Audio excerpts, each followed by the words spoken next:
My son became a millionaire and gave me a house. 3 months later, he died in a car crash. The next day, his wife showed up at my door with her new boyfriend. This house is mine now. Go grieve somewhere else. I left, but my hidden cameras stayed and the police loved what they saw. If you're watching this, subscribe and let me know where you're watching from.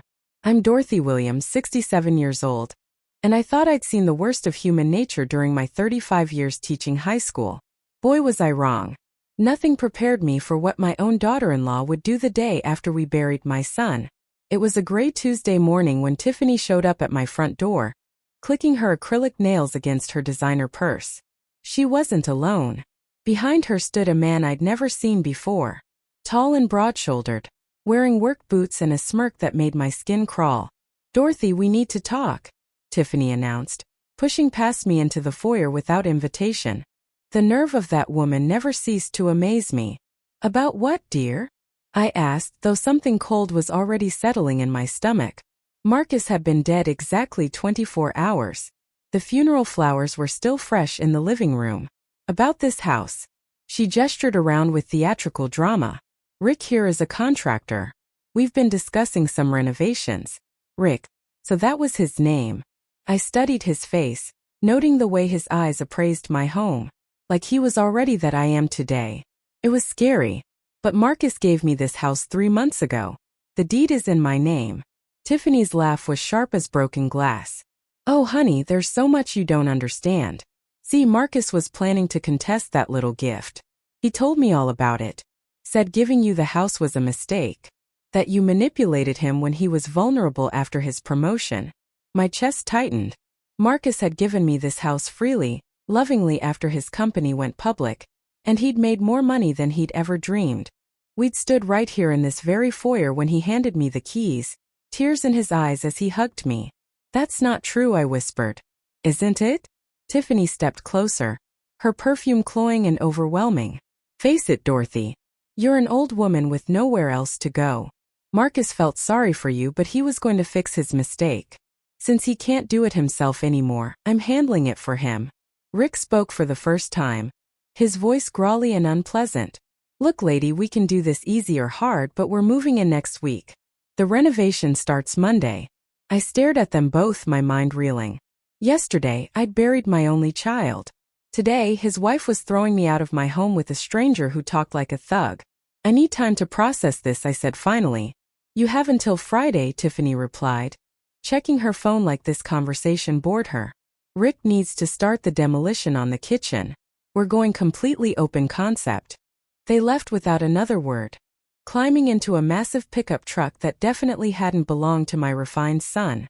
I watched them drive away, something dark and determined growing in my chest. If Tiffany thought she could bulldoze Dorothy Williams, she was about to learn otherwise. Let me take you back 3 months to understand how this nightmare began. It was December and Marcus had just called with news that his tech startup had been acquired for $47 million. $47 million. My son, who used to beg me for lunch money in high school. "Mom, I want to do something special for you," he'd said over dinner at my favorite restaurant. "Something to show you how grateful I am for everything you sacrificed for me." I'd raised Marcus alone after his father died when he was 12. Worked 2 jobs, sold my grandmother's jewelry to pay for his computer programming courses, lived on ramen noodles so he could have proper clothes for job interviews. Not once did I regret it. "You don't owe me anything, sweetheart," I told him that night. "I disagree." His eyes were bright with excitement. "I bought you a house, Mom. Your dream house." The house was a beautiful colonial on Maple Street, the same neighborhood where I'd window shop during my evening walks for years. 3 bedrooms, 2 bathrooms, a kitchen with granite countertops, and a backyard perfect for the garden I'd always wanted. "Marcus, I can't accept this," I'd protested, even as my heart soared. "You can and you will. The deed is already in your name. Consider it a very late Christmas present for all the Christmases I couldn't afford to give you anything decent."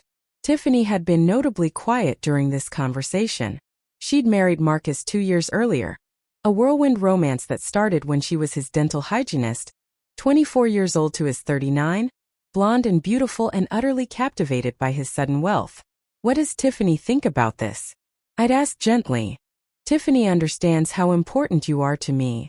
Marcus had replied, though I noticed he didn't look at his wife when he said it. Now, standing in that same kitchen 3 months later, I wondered if I'd been naive to believe that. Had Tiffany resented the gift from the beginning? Had she been planning this takeover even then? I made myself a cup of tea and sat at the breakfast nook, thinking Marcus had been acting strange the past few weeks before the accident. Distracted, jumpy, checking his phone constantly. I'd attributed it to stress from managing his new wealth. But what if it was something else? What if it was something more sinister? The accident itself had been suspicious. Marcus was an excellent driver, cautious to a fault. Yet somehow he'd missed a curve on a road he'd driven hundreds of times and slammed into a tree at 60 miles per hour. No skid marks, the police said, like he'd never even tried to brake. And now, less than 24 hours after we'd lowered him into the ground, Tiffany was moving in with another man, a man she seemed awfully comfortable with for someone she'd supposedly just met. I pulled out my phone and did something I hadn't done in years. I called my old colleague, Helen, who'd married a private investigator after retirement. Helen, it's Dorothy Williams. I need a favor, and I need it to be discreet. Some mothers teach their children to turn the other cheek. I taught mine to fight back when cornered. Time to follow my own lesson. The call came at 2:17 a.m. on a Tuesday. I know the exact time because I was lying awake wondering why Marcus hadn't returned my calls from the previous day. When the phone rang displaying unknown number, my blood turned to ice. Is this Dorothy Williams, mother of Marcus Williams? The voice was professional, clinical. Yes, this is Dorothy. What's happened? Ma'am, I'm Officer Patterson with the state police. I'm afraid there's been an accident involving your son. The world tilted sideways. I gripped the phone with both hands, my knuckles white. What kind of accident? A single car collision on Route 47 near Miller's Bend. Mr. Williams' vehicle left the roadway and struck a tree. I'm very sorry to inform you that he was pronounced dead at the scene. The words didn't register at first. They bounced off my consciousness like rain on a window. Marcus dead? Impossible. I just talked to him Sunday. He'd promised to come by Tuesday for dinner. There must be some mistake, I whispered. I'm afraid not, ma'am. We'll need someone to identify the body and collect his personal effects. The next hours passed in a blur of paperwork, fluorescent lights, and the overwhelming smell of disinfectant at the morgue. Marcus looked peaceful lying there like he was simply sleeping. No visible injuries except for a small cut on his forehead. For a crash violent enough to kill him instantly, he looked remarkably intact. Was he wearing his seat belt? I asked the coroner. A kind-faced woman named Dr. Martinez. Yes, properly fastened. The cause of death was internal trauma from the impact. He wouldn't have suffered. That should have comforted me, but it didn't. Something felt wrong about the whole thing. Tiffany arrived an hour later, dressed in black Lululemon and designer sunglasses, tears streaming down her face in perfectly controlled rivulets that didn't smudge her makeup. She threw herself into my arms with dramatic sobs. Oh, Dorothy, what are we going to do without him? Even in my grief, I noticed she smelled like cologne, a masculine scent that definitely wasn't Marcus' usual subtle aftershave. This was heavier, more aggressive construction worker cologne. The funeral was 3 days later. Marcus had always hated pomp and circumstance, so we kept it simple. Just family, close friends, and a few colleagues from his company. I spoke about the son who'd built me a computer when I was afraid of technology, who'd called every Sunday without fail, who'd never forgotten to send flowers on Mother's Day. Tiffany spoke about her beloved husband, and their beautiful future together that was cut so tragically short. She dabbed at her eyes with a tissue, but I noticed the tears had dried up conveniently fast. After the service, as we gathered at the graveside, I spotted him, a tall man in a dark suit, standing apart from the crowd, watching the proceedings with interest rather than grief. When our eyes met, he turned away quickly, but not before I noticed his face. It was Rick, the contractor. At my son's funeral, a full day before Tiffany would introduce him as her new whatever he was. How long had they known each other? How long had this been going on? Standing there watching dirt fall onto my son's casket, a terrible possibility began forming in my mind. An idea so horrific I tried to push it away, but it clung like smoke. What if Marcus's accident wasn't an accident at all? The morning after Tiffany's ultimatum, I woke up with crystalline clarity about what I needed to do. For 35 years, I taught teenagers how to think critically, how to gather evidence, how to build an argument. Time to put those skills to work. First stop, the police station. Detective Sarah Collins was younger than I expected. Maybe 40, with sharp eyes and a non-nonsense attitude. She listened patiently as I explained my concerns about Marcus's accident. Mrs. Williams, I understand you're grieving, but sometimes families look for explanations when there aren't any complex ones. Your son had been drinking that night. Drinking? That stopped me cold. Marcus rarely drank. Maybe a beer with dinner. The toxicology report showed a blood alcohol level of 0.12, well over the legal limit. I stared at her. That's impossible. Marcus was nearly obsessive about not drinking and driving. His college roommate died in a drunk driving accident. Detective Collins pulled out a file. The report also showed trace amounts of alprazolam in his system. Anxiety medication. The combination can be particularly dangerous.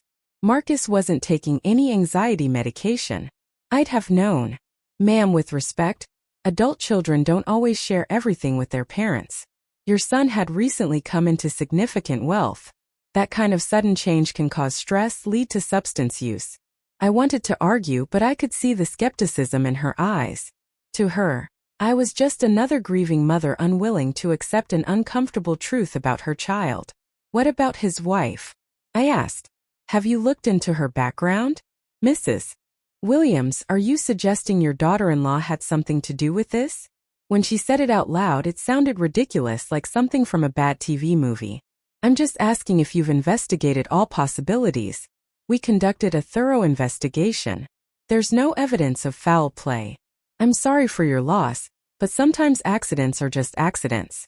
I left the station frustrated, but not defeated. If the police wouldn't investigate properly, I'd have to do it myself. My next stop was Marcus's house. Well, Tiffany's house now. I still had a key. And technically, I had until Friday to collect any personal belongings. Time to see what I could learn. The house felt wrong the moment I walked in.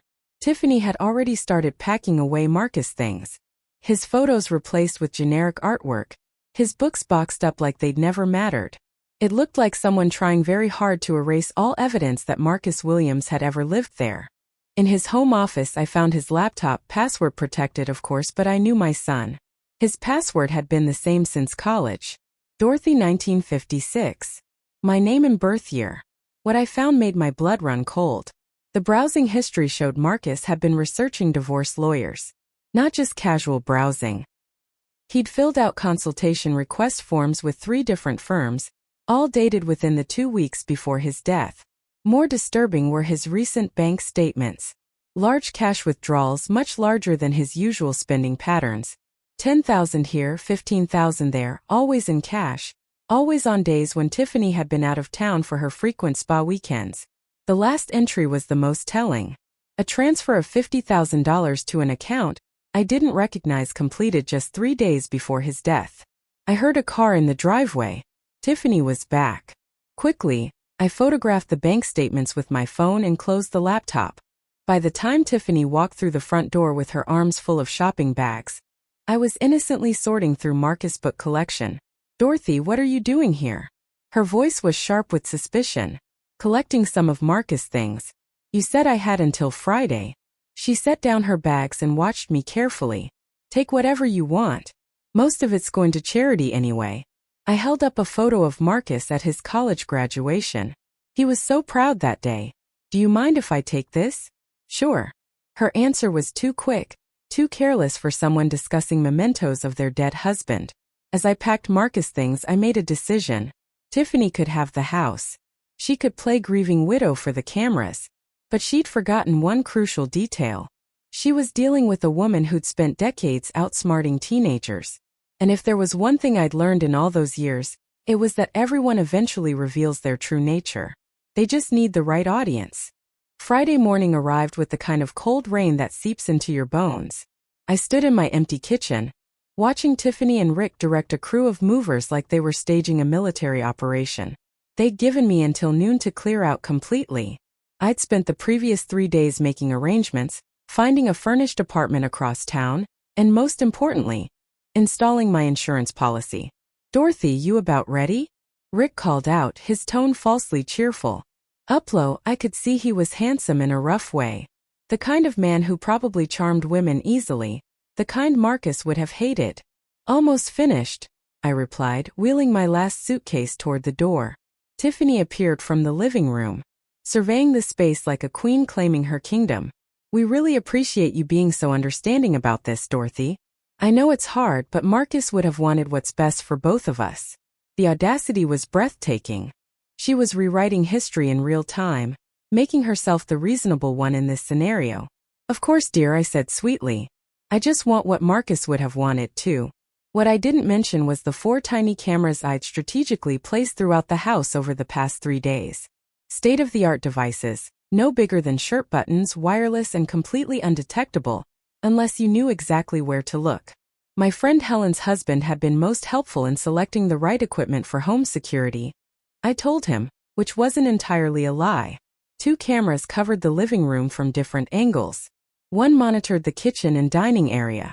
The 4th was positioned in Marcus' old office, now apparently destined to become Rick's man cave.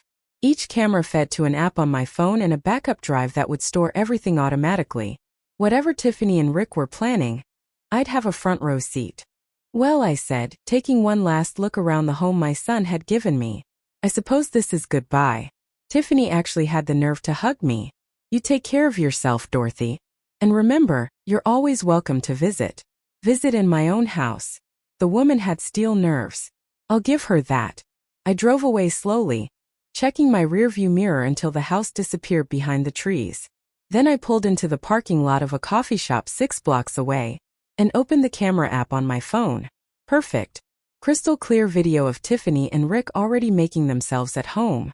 Rick's tools scattered across my kitchen counter as they discuss phase 1 of their renovation. I ordered a large coffee and settled in to watch the show. It didn't take long for things to get interesting. By 3:00 p.m., Rick had made 3 phone calls that caught my attention. The first was to someone named Jimmy confirming a meeting for that evening. The second was to a local bank asking about expediting the insurance paperwork. The third was the most telling. A conversation with someone he called Babe, who was definitely not Tiffany. Yeah, it's working perfectly, Rick said, his back to the camera as he stood in my kitchen. The old lady bought the whole Grieving Widow Act. We should have the insurance money within a month. Insurance money? My pulse quickened. Tiffany appeared in frame, wrapping her arms around Rick's waist from behind. What about the police investigation? What investigation? They ruled it an accident. Case closed. Rick turned in her arms, and I could see his smug expression clearly. Your boy Marcus made this almost too easy. Getting drunk that night. He didn't get drunk, Tiffany corrected, her voice cold. You made sure of that. The room seemed to spin around me. I gripped my phone with trembling hands, making sure the audio was recording clearly. Details, babe. The important thing is it worked. One little slip of something extra in his drink. Wait for him to get behind the wheel and boom. Problem solved. They'd killed him. They'd actually killed my son. Rick's next words made my blood turn to ice. Now we just need to make sure dear old Dorothy doesn't get suspicious and start poking around where she doesn't belong. I closed the app and sat in the coffee shop staring at my phone. I had them. I had everything. But as I listened to their casual discussion of murdering my child, I realized something that chilled me more than their confession. They weren't finished and I was still on their list. I didn't sleep that night. Instead, I sat in my sterile apartment watching the camera feeds on my laptop while taking detailed notes. By morning, I had enough evidence to bury them both if I could stay alive long enough to use it. The breakthrough came around midnight when Rick's friend Jimmy arrived at the house. Jimmy turned out to be a nervous, twitchy man in his 50s who kept looking around like he expected police to burst through the doors. You sure this is smart? Jimmy asked, accepting a beer from Rick. Meeting here with all this heat? What heat? The cops bought the whole thing. Drunk driving accident. Case closed. Rick settled into Marcus's favorite recliner like he owned it. Besides, we need to talk about phase 2. Phase 2. My stomach clenched. Tiffany joined them, curling up next to Rick on the sofa. How much longer before the insurance pays out? 3 weeks maybe, before Jimmy replied. But there's a complication. The old lady's been asking questions. Called my cousin at the police station twice this week. I'd done no such thing.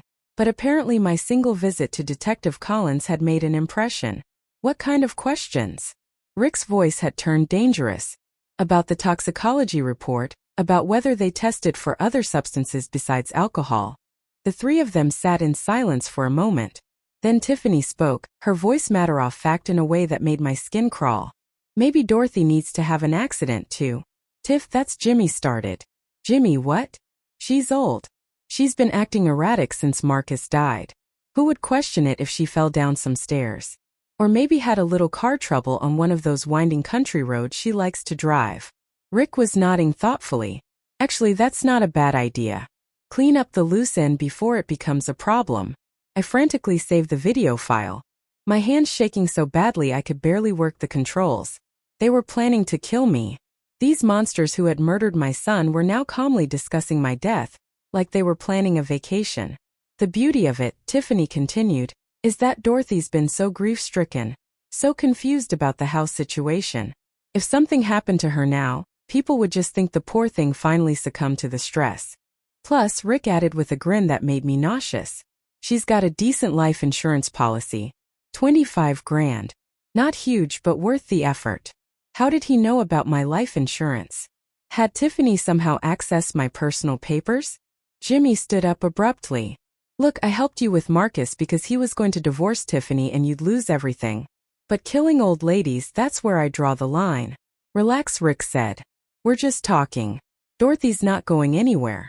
But I could see in his eyes that he was already planning my demise. After Jimmy left, I watched Rick and Tiffany discuss specifics. A staged car accident seemed to be their preference, something that would look like an elderly driver losing control. They even debated locations, finally settling on a sharp curve about 15 miles outside town. We'll need to disable her brakes, Rick mused. Make it look like mechanical failure. How long? Tiffany asked. Give me 2 days to set it up. Then we can put our grieving daughter-in-law act back on for the funeral. Daughter-in-law? The word made me sick. I closed the laptop and sat in the darkness of my apartment thinking. I had everything I needed to destroy them. Clear video evidence of them confessing to Marcus' murder and planning mine. But I also knew how the system worked. Defense lawyers could argue the footage was taken illegally, claim it was inadmissible, tie up the courts for years while these monsters walked free. No, I needed something more definitive, something that would put them away forever with no possibility of escape. As I sat there planning my next move, my phone buzzed with a text from an unknown number. Having trouble sleeping, Dorothy? You should be more careful driving these days. Roads can be so dangerous for someone your age. They knew where I lived. They were already watching me. But here's what Tiffany and Rick had forgotten in their rush to play criminals. I'd spent 35 years dealing with bullies, manipulators, and sociopaths in teenage form. I'd learned to think 3 steps ahead to turn their own arrogance against them. They wanted to play games. Fine. Game on. The next morning, I did something that would have shocked my old self. I called a criminal defense attorney. Not because I needed defending, but because I needed to understand exactly how to build an airtight case. Mrs. Williams, said attorney Patricia Reed after I'd explained my situation. What you have is compelling, but we need more. Defense lawyers will argue that video taken without consent is inadmissible. What if they confess to additional crimes while being recorded legally? Patricia raised an eyebrow. That would change everything. But how would you manage that? I smiled, feeling more like myself than I had in months. Leave that to me. My next call was to Detective Collins. But this time I had a different strategy. Detective, I want to report a threat against my life. That got her attention. Within an hour, she was sitting in my apartment while I showed her the threatening text message. Mrs. Williams, this could be anyone. Prank maybe. What if I told you I have reason to believe my daughter-in-law and her boyfriend killed my son for his insurance money? That's a serious accusation. Do you have proof? I pulled out my phone and played a carefully edited clip. Just Rick talking about phase 2 and needing to clean up loose ends. Nothing illegal about how I'd obtained it. Just a concerned mother-in-law who'd happened to overhear something disturbing. Detective Collins listened intently. Mrs. Williams, I need you to come to the station tomorrow. We're going to need a full statement. After she left, I made one more call to my old principal, Frank Morrison, who'd retired the same year I did. Dorothy, good to hear from you. How are you holding up? Frank, I need a favor. Remember that time you helped catch those students dealing drugs by setting up that elaborate sting operation? Of course. Why? I need to borrow some of that tactical thinking. And maybe your nephew, who works for the phone company. By evening, I had my plan. It was risky, maybe stupid, but it was the only way to get the kind of evidence that would put Rick and Tiffany away forever. I sent Rick a text from a burner phone. Jimmy told me about your problem with Dorothy. I can help. Meet me tomorrow at the old warehouse on Industrial Road. Come alone. A friend. Then I settled in to wait, watching the camera feeds as Rick and Tiffany tried to figure out who their mysterious benefactor might be. Could be anyone, Rick said, pacing the living room. Jimmy's got connections all over town. What if it's a trap? Tiffany asked. What trap? Nobody knows anything. And if someone's offering to help us solve the Dorothy problem, we'd be stupid not to listen. Perfect. Arrogance was always their weakness. The old Hartwell warehouse had been abandoned for 15 years. A relic from when this town had actual industry. I arrived 2 hours early, setting up my equipment with the help of Frank's nephew Tony, who'd installed a dozen hidden microphones throughout the building. You sure about this, Mrs. Williams? Tony asked, adjusting the wireless transmitter in my purse. These guys sound dangerous. They are dangerous. That's why we're doing this properly. Detective Collins and 2 other officers were positioned outside, ready to move on my signal. Everything we recorded would be admissible because Rick was meeting me voluntarily in a public place to discuss criminal activity. At exactly 3:00 p.m., Rick's truck pulled into the parking lot. He got out alone, looking around nervously before approaching the warehouse entrance. I stepped out from behind a concrete pillar, and his face went through several expressions before settling on confused weariness. Dorothy, what the hell are you doing here? Waiting for you, Rick. We need to talk. You sent that text. He looked around, clearly wondering if this was some kind of setup. Smart man. Too bad he wasn't smart enough. Surprised? You shouldn't be. Did you really think I'd just roll over and die because you and Tiffany decided I was inconvenient? His hand moved toward his jacket pocket. Look, old lady. I don't know what you think you know. I know you killed my son. I know you drugged him and sent him to his death. I know you're planning to kill me too. I kept my voice steady, conversational. What I want to know is why you're so sloppy about it. Rick's face had gone pale. You're crazy. Marcus died in an accident. Really? Then explain this. I pulled out my phone and played the audio from 2 nights ago. Crystal clear recordings of him confessing to murder. The color drained completely from his face. Where did you get that? Does it matter?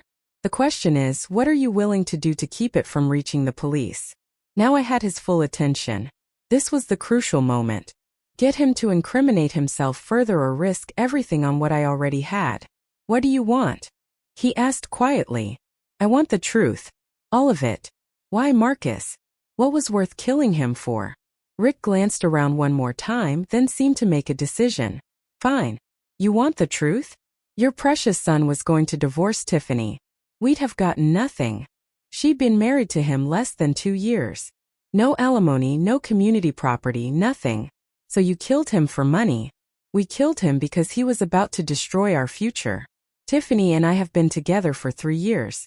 Since before she married your son. 3 years. My mind reeled. She was cheating the entire time. Cheating. Rick laughed bitterly. Lady, she married him for his money. The whole thing was planned from the beginning. When he got rich, we knew we'd hit the jackpot. But then he started getting suspicious, talking about hiring private investigators. So you murdered him. We solved a problem. And now you're a problem too. Rick's hand was definitely moving toward his jacket now. Lucky for me, you decided to make this easy by coming here alone. Who says I'm alone? The warehouse lights suddenly blazed on, and Detective Collins's voice echoed through the space. Police, don't move. Rick spun around, finally understanding that he'd walked into exactly the trap Tiffany had worried about. But by then it was too late.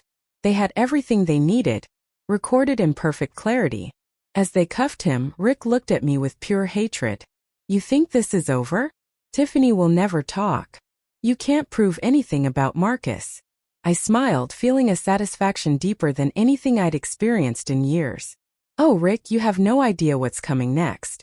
While Rick was being processed downtown, I was watching Tiffany on my camera feeds, pacing the house like a caged animal. She'd been calling Rick's phone for 2 hours with no answer. By evening, she was frantic. That's when Detective Collins and I made our second house call. Tiffany Williams. Detective Collins showed her badge. We need to speak with you about your husband's death and some new evidence that's come to light. Tiffany's face was a mask of confused innocence. Evidence? I don't understand. Marcus died in a car accident months ago. May we come in? Of course. Tiffany stepped aside and I followed Detective Collins into my former home. The place rare of Rick's cologne and Tiffany's desperation. Mrs. Williams, we've arrested Richard Patterson in connection with your husband's death. He's made some very serious accusations. Rick arrested. Tiffany's performance was flawless. Shock, confusion, mounting panic. What accusations? Detective Collins set a digital recorder on the coffee table. We'd like you to listen to something. Rick's voice filled the room clear and damning. We killed him because he was about to destroy our future. Tiffany and I have been together for 3 years. I watched Tiffany's face crumble as she heard her lover confess to everything. But instead of breaking down, she did something I didn't expect. She laughed. You think that proves anything? Rick's lying. He's obviously trying to save himself by blaming me. Is he lying about your 3-year relationship? Detective Collins asked. Rick is delusional. He's been obsessed with me since Marcus hired him to do some work on the house last year. I've been trying to let him down easy because he seemed unstable. The woman was good. If I didn't know better, I might have believed her myself. What about the insurance money? I asked quietly. Tiffany turned to me with what looked like genuine hurt. Dorothy, how can you believe these lies? I loved Marcus. I'm still grieving. Cut the act, Tiffany. I have video of you planning my murder. Her expression didn't change, but something flickered in her eyes. That's impossible. Detective Collins nodded to me, and I pulled out my phone playing the footage from 3 nights ago. Tiffany's own voice filled the room. Maybe Dorothy needs to have an accident too. For the first time, genuine fear crossed Tiffany's face, but she recovered quickly. That's not my voice. Rick must have manipulated the audio somehow. He's been threatening me, trying to make me go along with his fantasies about Marcus. I was terrified of him. Detective Collins looked at me. This was the moment we'd planned for. The moment when Tiffany would try to pin everything on Rick. If you were so terrified, I said, why did you give him a key to this house? Why is his DNA all over Marcus's personal belongings? Why did you clean out Marcus' office the day after the funeral? I was in shock. People do irrational things when they're grieving. Stop. Detective Collins held up her hand. Mrs. Williams, I'm placing you under arrest for conspiracy to commit murder and insurance fraud. As they read Tiffany her rights, she looked directly at me. The mask finally slipped completely, revealing the cold, calculating woman underneath. You meddling old, she hissed. You should have minded your own business. My son's murder was my business, I replied calmly. As they led her away in handcuffs, I felt something I hadn't experienced since the day Marcus died. Peace. But the biggest surprise was still to come. The call came from Detective Collins 3 days after Tiffany's arrest. Mrs. Williams, we need you to come to the station. There's been a development. I found her in the same interview room where we'd first discussed Marcus' case. She looked tired but satisfied. We found something interesting when we searched Rick's apartment, she began, sliding a folder across the table. Financial records, correspondence, photos. Turns out your son's murder was just the beginning. I opened the folder and felt the world tilt again. Bank statements showing deposits from multiple insurance companies. Photos of at least 6 different women, all older, all wealthy looking, and correspondence with someone named Janet Morrison, Rick's previous girlfriend, who died in a house fire just 8 months before Marcus met Tiffany. They're serial killers, I whispered. We think so. We've contacted police departments in 4 states about suspicious deaths that match their pattern. Rich older men or women with younger partners who die in convenient accidents shortly after updating their insurance beneficiaries. The scope of it was staggering. Marcus wasn't just a victim. He was part of a carefully orchestrated killing spree that had been going on for years. There's more. Detective Collins continued. Rick's been trying to cut a deal. According to him, Tiffany is the mastermind. She scouts the targets. Rick handles the technical aspects of the murders. They've made over $2 million in the past 5 years. $2 million. 20 lives destroyed for money. But here's the part that might interest you most, Detective Collins said, pulling out another document. Your son figured it out. What do you mean?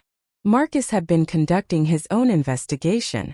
We found files hidden in his cloud storage, photos, financial records, even recordings. He knew exactly what Tiffany was, and he was building a case against her. The document was a draft email Marcus had written, but never sent, dated just 2 days before his death. Mom, if you're reading this, something has happened to me. I've discovered that Tiffany isn't who she claimed to be. Her real name is Jennifer Walsh, and she's wanted in connection with at least 3 suspicious deaths in Nevada. I've been gathering evidence, but I think she's becoming suspicious. I've left everything in a safety deposit box at First National. The key is taped under my desk drawer. If anything happens to me, please give this information to the police. I'm sorry I got us into this mess. I love you, Marcus. I stared at the letter through tears, pride and heartbreak wearing in my chest. My son had been trying to protect me even as he was walking into a trap. Why didn't he just leave her? I asked. According to his notes, he was afraid she'd disappear and start over somewhere else. He wanted to make sure she was stopped permanently. Marcus had died trying to be a hero, and in the end he'd succeeded. His evidence was helping convict his own killers. There's one more thing, Detective Collins said gently. The insurance money Tiffany was expecting. Marcus changed the beneficiary 3 weeks before he died. He left everything to you. I looked up sharply. What? $2.7 million. Mrs. Williams, your son made sure that even if something happened to him, Tiffany would get nothing. As I walked out of the police station that afternoon, I realized Marcus had taught me one final lesson. Sometimes the best revenge is simply making sure justice is served. But I wasn't quite finished yet. 6 months later, I stood in the courthouse watching as Tiffany, whose real name was indeed Jennifer Walsh, was sentenced to life in prison without the possibility of parole. Rick got the same sentence. Both had been convicted on multiple counts of murder in the first degree. The courtroom was packed with family members of their other victims. I'd met many of them over the past months, bonding over our shared grief and shared determination to see justice done. As the judge read the sentences, I thought about Marcus. He would have been proud of how this ended, not with vigilante justice or personal revenge, but with the law working exactly as it should. After the hearing, I drove to the cemetery where my son was buried. I've been coming here every week, but today felt different. Final somehow. We got them, sweetheart, I said, placing fresh flowers on his grave. All of them. The insurance money had allowed me to do something I'd never dreamed possible. I'd started a foundation in Marcus' name to help families of murder victims navigate the legal system. We'd already helped 3 families get justice for their loved ones. I'd also bought back the house on Maple Street from the state when it was seized as evidence. But I wasn't living there anymore. Too many memories, both good and bad. Instead, I'd bought a smaller place across town with a perfect garden and room for visitors. Because it turned out I had more friends than I'd realized. All the people who'd helped me through the investigation, who'd believed in me when I thought I was just a paranoid old woman. My phone buzzed with a text from Detective Collins. Saw the news about the Michigan case.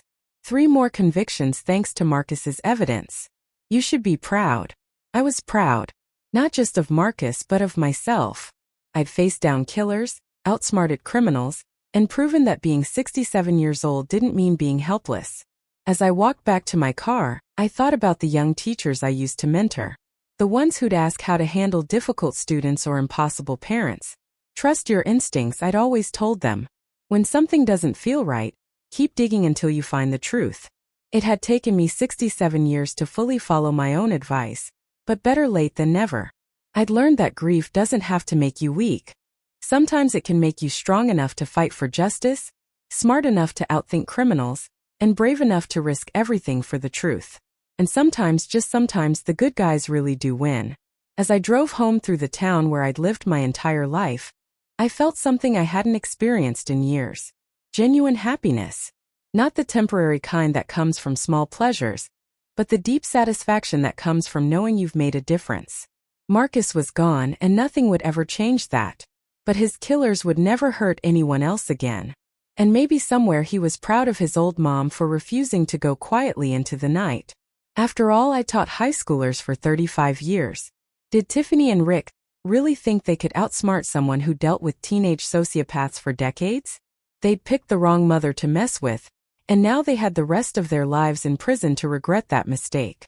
Thanks for listening. Don't forget to subscribe and feel free to share your story in the comments. Your voice matters. Music.